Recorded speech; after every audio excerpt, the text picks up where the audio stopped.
Welcome to T2B live. మా T2B live channel ని subscribe చేయండి. లేటెస్ట్ అప్డేట్స్ కోసం బెల్ ఐకాన్ ని ప్రెస్ చేయండి. ఏ చిన్న అప్డేట్స్ ని మిస్ కాకండి.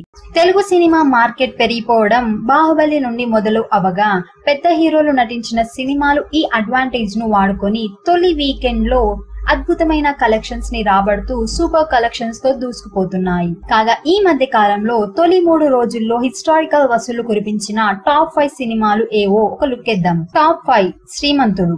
సూపర్ స్టార్ మహేష్ బాబు నటించిన సెన్సేషనల్ శ్రీమంతుడు తొలి వీకెండ్ లో 42.2 కోట్ల షేర్ ని కలెక్ట్ చేసి బాహుబలి తర్వాత నాన్ బాహుబలి రికార్డ్ సొంతం చేసుకుంది. Top 4. Janata garage. Young tiger India నటించిన 2016 biggest block buster Janata garage తొలి 3 రోజుల్లో టోటల్ వరల్డ్ వైడ్ గా 44.12 కోట్ల షేర్ ని కలెక్ట్ చేసి నాన్ బాహుబలి రికార్డ్ ను నెలకొల్పింది. Top 3. Katamarayudu. Power star Pawan Kalyan latest sensation Katamarayudu తొలి 3 రోజుల్లో బాక్స్ ఆఫీస్ దగ్గర 45.15 కోట్ల షేర్ ని కలెక్ట్ చేసి సూపర్ అనిపించుకుంది. Top 2.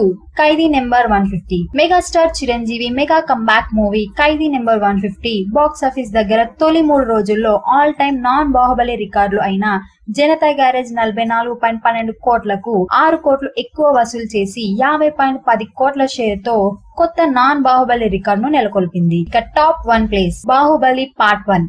SS Rajamouli all time epic wonder Baahubali తొలి 3 రోజుల్లో టోటల్ వరల్డ్ వైడ్ గా ఒక తెలుగు వర్షన్ కి సుమారు 70.20 కోట్ల షేర్ ని కలెక్ట్ చేసి హిస్టారికల్ రికార్డ్ ను క్రియేట్ చేసింది. ఈ రికార్డ్ ను మళ్ళీ ఇప్పుడు బాహుబలి 2 బ్రేక్ చేయడం కొత్త చరిత్ర సృష్టించడం కాదు. మరిన్ని లేటెస్ట్ అప్డేట్స్ కోసం T2B లైవ్ ని సబ్స్క్రైబ్ చేయండి. వీలైతే లైక్ చేయండి, కుదిరితే షేర్ చేయండి.